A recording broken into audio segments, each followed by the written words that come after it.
54 word যুবদলের আজকের এই কর্মী সভার স্নেহভাজন সঞ্চালক সাহেব, সদস্য সচিব 54 ওয়ার্ড যুবদল, যার সভাপতিত্বে আজকের এই কর্মী সভা হওয়ার কথা ছিল, আমাদের সেই স্নেহভাজন মনির আহ্বায়ক আমাদের মাঝে নেই। তার বিধি আত্মার মাগফিরাত কামনা করি, তার জন্য দোয়া করি আল্লাহ পাক রব্বুল আলামিন যেন তাকে ব্যস্তবাসী করেন।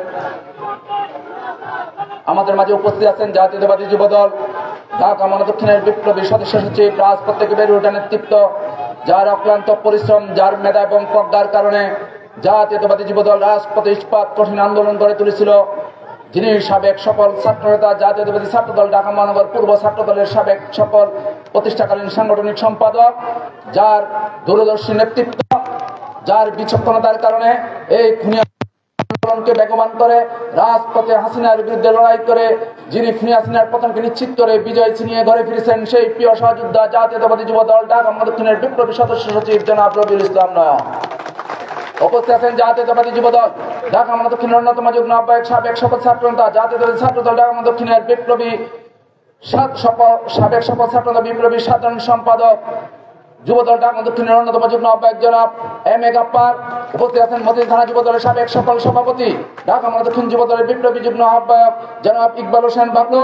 উপস্থিত আছেন জাতীয়তাবাদী যুবদল ঢাকা মহানগর দক্ষিণের অন্যতম যুগ্ম আহ্বায়ক আলিয়া মাদ্রাসা ছাত্রদলের সাবেক সফল সভাপতি জনাব মুকিত হোসেন, এবং উপস্থিত আছেন জাতীয়তাবাদী যুবদল ঢাকা মহানগর দক্ষিণের ভারপ্রাপ্ত দপ্তর সম্পাদক, যিনি দাপ্তরিক কাজের মাধ্যমে প্রত্যেকটা ইউনিটের সাথে যোগাযোগ করে সংগঠনকে শক্তিশালী করে যাচ্ছেন, সংগঠনের জন্য প্রতিনিয়ত কাজ করে যাচ্ছেন স্নেহভাজন মোহাম্মদ শাহজাহান চৌধুরী। উপস্থিত আছেন অত্র ওয়ার্ডের বিএনপির আহ্বায়ক সদস্য সচিব এবং থানা বিএনপির সম্মানিত নেতৃবৃন্দ এবং ঢাকা মহানগর দক্ষিণ বিএনপির সম্মানিত নেতৃবৃন্দ। ইতিমধ্যে আমাদের মাঝে উপস্থিত হয়েছেন জাতীয়তাবাদী ছাত্র দলের সাবেক সোনালী ফসল ভাই, কি শ্যামপুর থানা ছিল খোকন ভাই, শ্যামপুর থানা ছাত্র দলের সাবেক সভাপতি জনাব খোকন ভাই। উপস্থিত আছেন জাতীয়তাবাদী যুবদল শ্যামপুর থানার সদ্য সাবেক সাধারণ সম্পাদক, সদ্য সাবেক সভাপতি জামাল, সদ্য সাবেক সাধারণ সম্পাদক হাফিজ, যুগ্ম আহ্বায়ক খলিল, যুগ্ম আহ্বায়ক সাবেক ছাত্রনেতা আনিস, ইমন, শওকত সহ যারা উপস্থিত আছেন সবাইকে জাতীয়তাবাদী যুবদল, বাচ্চু সহ যারা উপস্থিত আছেন সবাইকে জাতীয়তাবাদী যুবদল ঢাকা মহানগর দক্ষিণের পক্ষ থেকে শুভেচ্ছা অভিনন্দন। শ্রমিক দলের নেতৃবৃন্দ আপনাদেরকে ধন্যবাদ। মহিলা দলের নেতৃবৃন্দ আপনারা যারা উপস্থিত হয়েছেন, আপনারা যারা উপস্থিত হয়ে বিএনপি নেতৃবৃন্দ সহ যারা উপস্থিত হয়ে আজকের এই কর্মসূচিকে সফল করতে যাচ্ছেন, কারণ আপনাদের উপস্থিতির মাধ্যমে জাতীয়তাবাদী যুবদল উচ্ছ্বাসিত, উজ্জীবিত। এভাবে একে অপর সংগঠনের প্রত্যেকটা সংগঠনের মিটিং এ আমরা একে অপরে যাব। যে কথাটা নিয়ে আমি বলছিলাম, আমাদের মাঝে এখানে রিজু উপস্থিত আছে, আমাদের রুবেল এবং রেদওয়ান এরা উপস্থিত আছে। একে অপরের সাথে সবাই মিলেমিশে প্রত্যেকটা ওয়ার্ডকে শক্তিশালী করতে হবে। আজকে যেভাবে এখানে খোকন ভাই ছুটে এসেছেন, কেন ছুটে এসেছেন? মাইকে খালেদা জিয়া, জিয়া রহমান, তারেক রহমানের নামের কথা শুনে ছুটে এসেছেন। আমিও আপনাদের মাঝে কেন এসেছি? আমিও এসেছি শহীদ জিয়ার আদর্শের একজন নগণ্য কর্মী হিসেবে আপনাদের মাঝে কথা বলতে এসেছি। সেই আদর্শের ইতিহাসটি হলো, যিনি বাংলাদেশের প্রথম রাষ্ট্রপতি। যে কারণে এই দলটি করি, আপনারা যারা আসছেন এই দলের কথা শোনার জন্য, সেই ব্যক্তিটি হলেন মহান স্বাধীনতার ঘোষক, বাংলাদেশের প্রথম রাষ্ট্রপতি, গণতন্ত্রের প্রবক্তা, বহুদলীয় গণতন্ত্রের প্রবক্তা, ক্ষণপ্রজন্মার একজন মহাপুরুষ শহীদ প্রেসিডেন্ট জিয়াউর রহমান, যার আদর্শ অনুপ্রাণিত হয়ে হাঁটি হাঁটি পা পা করে আজকে আপনাদের মাঝে হাজির হয়েছি। যে পুরুষটি, যে মহাপুরুষটি, এই ক্ষণজন্মা, এই সর্বকালের সর্বশ্রেষ্ঠ দেশপ্রেমিক রাষ্ট্রনায়কের নাম কথা না বললে অপূর্ণ থেকে যায়। কারণ এই ব্যক্তির শুধু স্বাধীনতার যুদ্ধ করে বেড়াকে ফিরে যান নাই, তিনি রণাঙ্গনে নিজ হাতে লড়াই করে বাংলাদেশের মানুষকে একটি স্বাধীন ভূখণ্ড উপহার দিয়েছিলেন। এই মহাপুরুষটির নামের আগে, নামের সাথে কেউ কোনো কলঙ্ক, তার যারা প্রতিপক্ষ, রাজনৈতিক প্রতিপক্ষ, তারা কোনো বিন্দু মাত্র কলঙ্ক জুড়াতে পারেন নাই। শহীদ জিয়ার পরিচ্ছন্ন রাজনীতি নিয়ে আমরা গর্ব করি। আমার গর্বের বিষয় একটাই, কারণ আমি শহীদ জিয়ার আদর্শের সৈনিক। যখন শহীদ প্রেসিডেন্ট জিয়াউর রহমান দেশ স্বাধীন হলো, বেড়াকে ফিরে গেলেন, তখন কিন্তু দেশে দুঃশাসন শুরু হলো। যারা স্বাধীনতার কথা বলেছিলেন, যারা গণতন্ত্রের কথা বলেছিলেন, যারা মানুষের মৌলিক অধিকারের কথা বলেছিলেন, সবকিছু বলে গিয়ে তৎসময়ে শেখ মুজিব প্রথম বাংলাদেশে হত্যা করলেন সিরাজ শিকদারকে। এবং হত্যা করে ক্ষান্ত থাকেন। তিনি সংসদে দাঁড়িয়ে বলেন, কোথায় সিরাজ শিকদার? কারণ শেখ মুজিব জানতেন সিরাজ শিকদার আর পৃথিবীতে নেই, সেই জন্যই তিনি বলেছিলেন, কোথায় সিরাজ শিকদার? সিরাজ শিকদার একজন বীর মুক্তিযোদ্ধা, একজন বিপ্লবী রাজনৈতিক কর্মী ছিলেন। এভাবে রাজনৈতিক হত্যাকাণ্ড শুরু হলো। শেখ মুজিব কুষ্টিয়ার কুমার নদীতে এক রাত্রের মধ্যে প্রায় 3600 জাসদ নেতাকর্মীকে হত্যা করে কলাগাছের মতো বাসিয়ে দিলেন। তিনি তার কোন রাজনৈতিক প্রতিপক্ষ রাখতে চান নাই, তিনি রাখতে চান নাই বলে সকল রাজনৈতিক দলকে নিষিদ্ধ করে একদলীয় বাকশাল কায়েম করলেন। তিনি সকল সংবাদপত্রের গলা টিপে সকল সংবাদপত্র বন্ধ করে দিলেন তার 2-3টা মুখপাত্র রেখে। এটা স্বাধীনতার মূল মন্ত্র ছিল না, স্বাধীনতার কথা ছিল না। স্বাধীনতার কথা ছিল গণতন্ত্র, স্বাধীনতার কথা ছিল মানুষের মৌলিক অধিকার প্রতিষ্ঠা, সবার বাক স্বাধীনতা। তিনি বাক স্বাধীনতা কেড়ে নিলেন। এমনি ভাবে মানুষের মধ্যে ক্ষোভের সঞ্চার হলো। শেখ মুজিবের ছেলে শেখ কামাল, শেখ জামাল আর শেখ মুজিব ব্যাংক ডাকাতের উৎসবে মেতে উঠল। শেখ কামাল আপনাদের পার্শ্ববর্তী থানা যাত্রাবাড়ির মোগলনগর থেকে সুলতানাকে কিডন্যাপ করে নিয়ে জোর করে বিয়ে করলেন। পরবর্তীতে যে সুলতানা কামাল, তেমনি ভাবে তার সন্তানেরা সারা দেশে তাসের রাজত্ব কায়েম করলো। জনগণ বসে থাকেন নাই। সেদিন গত কয়েকদিন আগে আমরা ইউটিউবে দেখলাম মেজর বদরুল হুদাকে শেখ হাসিনা নিজে জবাই করে হত্যা করেছেন, যেটা মানুষকে ভাবতে কষ্ট হয়। এই খুনি হাসিনা বাংলাদেশকে একটি হত্যার রাজত্ব, ভয়ের রাজত্ব কায়েম করেছিলেন।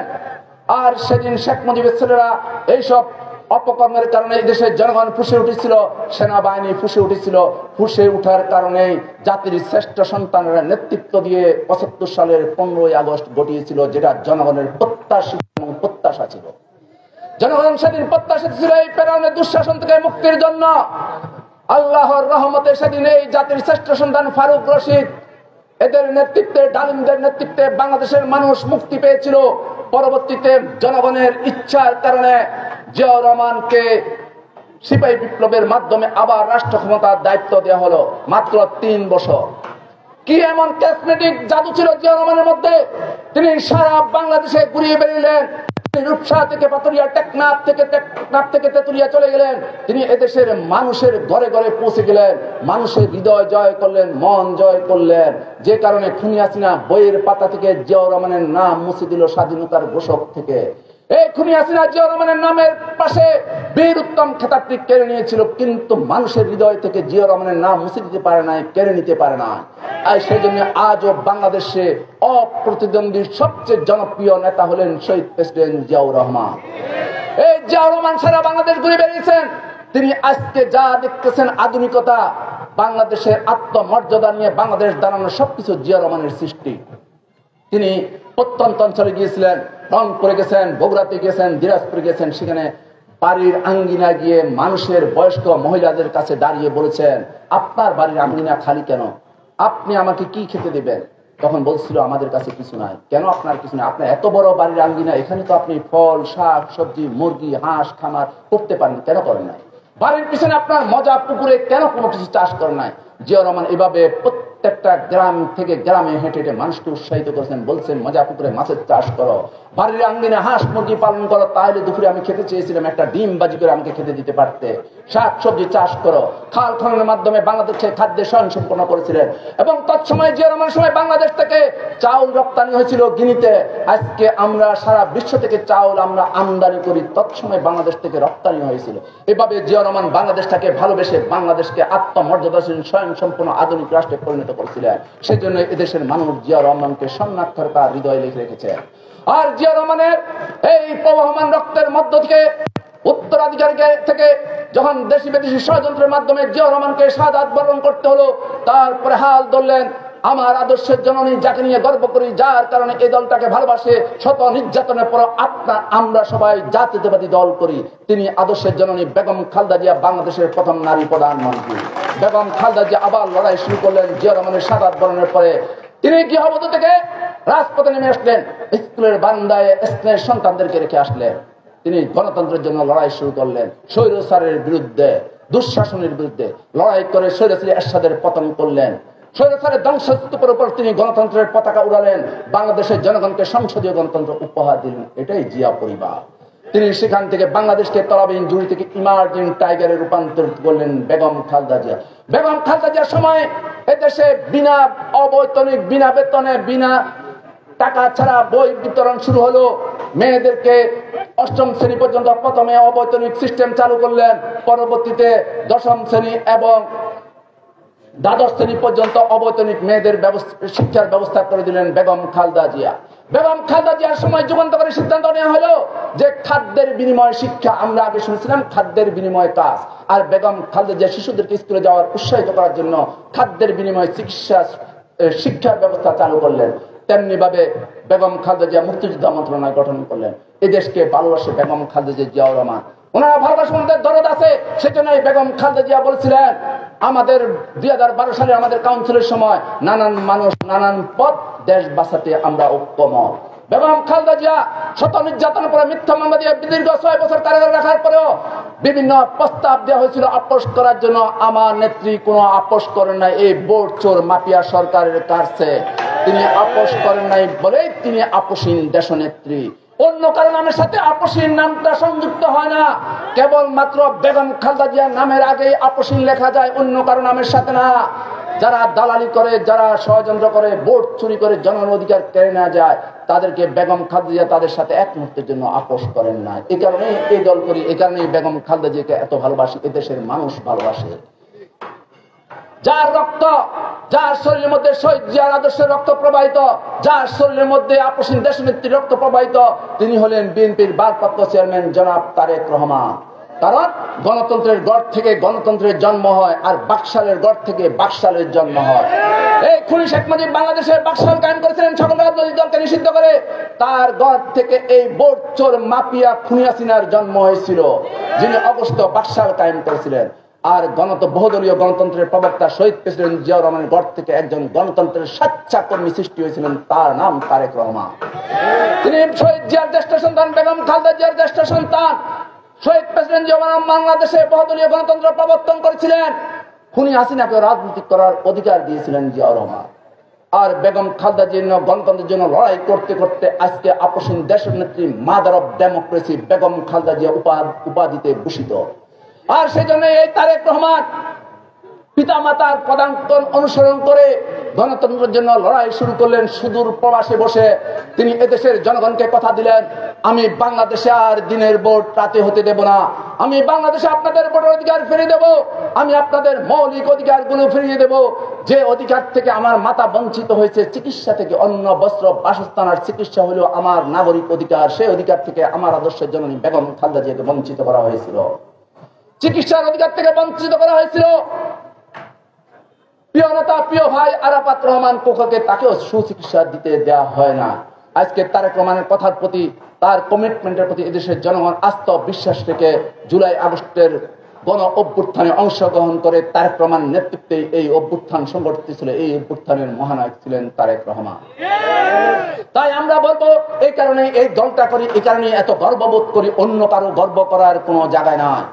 আমার নেতা বিএনপির ভারপ্রাপ্ত চেয়ারম্যান জনাব তারেক রহমান পৃথিবীর ইতিহাসে হয়তো খুঁজে পাবেন না, অনেক রকম আছে। ইন্দিরা গান্ধীর সন্তান, কিন্তু ইন্দিরা গান্ধীর হাজবেন্ড কিন্তু রাজনীতিতে নেই। শেখ মুজিবের কন্যা হাসিনা, তো শেখ মুজিবের বউ বাংলাদেশের প্রধানমন্ত্রী হল নয়। আর আমার নেতা তারেক রহমানের পিতা মাতা বাংলাদেশের প্রেসিডেন্ট, বাংলাদেশের প্রধানমন্ত্রী ছিলেন। অন্য কারো নামে, অন্য কারো এই ইতিহাস নাই যে সেই যে এমন নেতা যার পিতামাতা একটা দেশের নেতৃত্ব দিয়েছে, পিতামাতা একটা দেশের প্রেসিডেন্ট প্রধানমন্ত্রী ছিলেন, দ্বিতীয় ব্যক্তি আর নাই। তেমনি ভাবে আমার নেত্রী বেগম খালেদা জিয়া সমগ্র মুসলিম জাহানের মধ্যে দ্বিতীয় নারী প্রধানমন্ত্রী, অন্য কেউ নয়। আমার আদর্শের জননী বেগম খালেদা জিয়া, এটাই আমার গর্ব করার বিষয়। এই কারণেই গর্ব করি, এই কারণেই এই দল করি। তাই আপনাদেরকে বলতে চাই, কষ্ট অনেক আছে বুকের ভিতর, কষ্টগুলো ভুলে যাবেন না।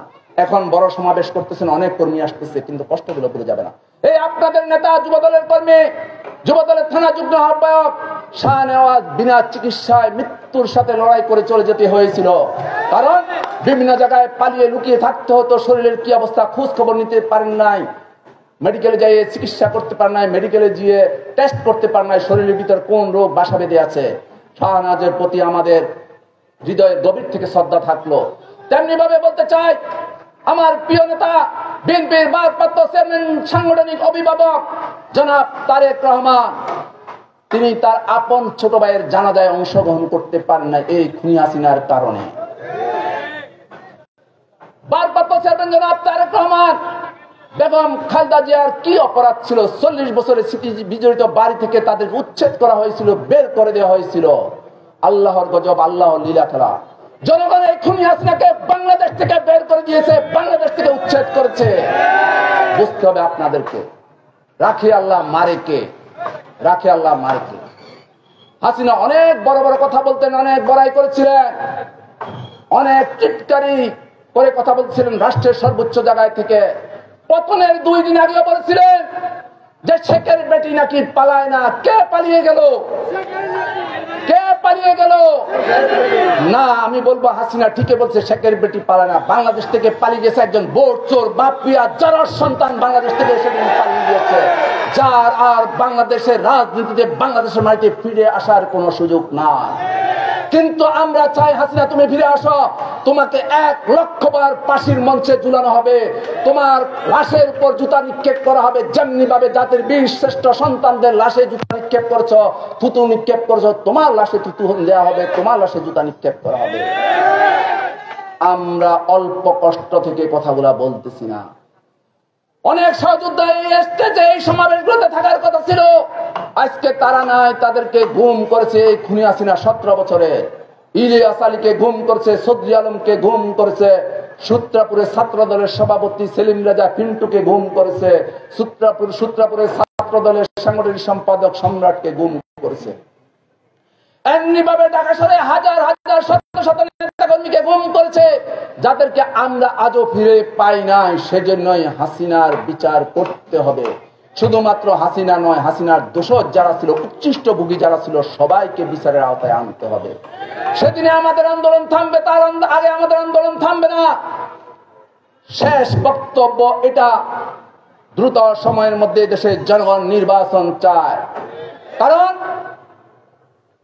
কথায় কথায় অনেক বেলা চলে যাচ্ছে। কথা এটা ছিল না, কথা ছিল লড়াই হয়েছে, সহযোদ্ধারা শাহাদাত বরণ করেছে, নির্বাচন হবে, ভোট দেওয়ার অধিকার প্রয়োগ হবে, ভোট দিতে পারবে মানুষ। এই প্রত্যাশায় ছিল, কিন্তু টাল বাহানা সংস্কারের নামে দিনকে দিন চলে যাবে, মাসকে মাস চলে যাবে, আর আমরা বসে থাকবো এভাবে বক্তব্য দিবে, এটা হবে না। বিলম্ব হবে, রাজপথ চিনি, রাজপথের অলিগলি চিনি, রাজপথে নেমে আসবো। প্রতিরোধ করার কোনো ক্ষমতা আপনাদের থাকবে না। এই খুনি হাসিনার সাথে রাশিয়া বলেছিল আমরা আছি, ভারত বলছিল হাসিনার পাশে আমরা আছি। এরা তো পরাশক্তি, কি হলো? টিকে থাকে না, তাসের ঘরের মতো চুরমার হয়ে হাসিনা দেশ থেকে চলে যেতে হয়েছে। আপনাদেরকে তো হিসাবে করি না, আপনাদেরকে হিসাবও করি না। তাই বলতে চাই, দ্রুত সময়ের মধ্যে মানুষের ভোটের অধিকার প্রয়োগের জন্য সুযোগ করে দেন, নির্বাচনের ব্যবস্থা করুন। আর নির্বাচন আসলে আপনারা জানেন সেজন্য ভোট দিতে চাচ্ছেন না। মানুষ উদ্গ্রীব হয়ে বসে আছে, জনগণ উদ্গ্রীব হয়ে বসে আছে, বাক্স ভর্তি করবে শুধুমাত্র দানের শীষে চিল মেরে। এই জন্যই আপনারা ভয় পাচ্ছেন, সেটা প্রতিরোধ করার কোনো সুযোগ না। কারণ এদেশের জনগণের আস্থা বিএনপির প্রতি, জিয়া রহমানের প্রতি, খালেদা জিয়ার প্রতি, তারেক রহমানের প্রতি। কেবলমাত্র বিএনপির হাতে রাষ্ট্র থাকলে বাংলাদেশ নিরাপদ থাকে, অন্য কারো হাতে নয়। তাই আগামী দিনগুলোতে আমরা একসাথে চলবো, একসাথে কাজ করবো। নিজেদেরকে সংশোধন করে রাখবেন, কোনো খারাপ কাজের সাথে জড়িত রাখবেন না। পরিশেষে একটা কথা বলবো, আজকে আপনারা এখানে যেসব কর্মী নিয়ে এসেছেন, ভালোভাবে দেখেছি, জেনেছি, চিনেছি তারা এরা। কারো মধ্যে রাজনৈতিক কোনো চর্চা নাই, দুঃখের সহিত বললাম। এবং আপনারা ভাগ করে দিয়েছেন, কে কয়জন আনছে, কে স্লোগান ধরলে কে স্লোগান ধরে, কে স্লোগান ধরলে কে স্লোগান। আমাদের আর বলতে হয় নাই, অতি সহজেই বুঝে ফেললাম কার সাথে কয়জন আছে। তাও আগে ছিল না, এখন আছে। এখান থেকে রাজনৈতিক নেতৃত্ব আমরা স্টেজে বসে বসে দেখি কার কি বিহেভিয়ার, কে কি করতেছে, কার সংগঠনের ক্ষমতা কতটুকু, কার কন্ট্রোলে, কার ইশারায় কর্মী বসতেছে, কার ইশারায় কর্মী শব্দ করতেছে না, আর কার কমেন্ট না মানে কর্মী চলে যাচ্ছে। এখান থেকে নেতৃত্ব বাছাই হবে। সবাইকে ধন্যবাদ। বাংলাদেশ জিন্দাবাদ, বাংলাদেশ জাতীয়তাবাদী যুবদল।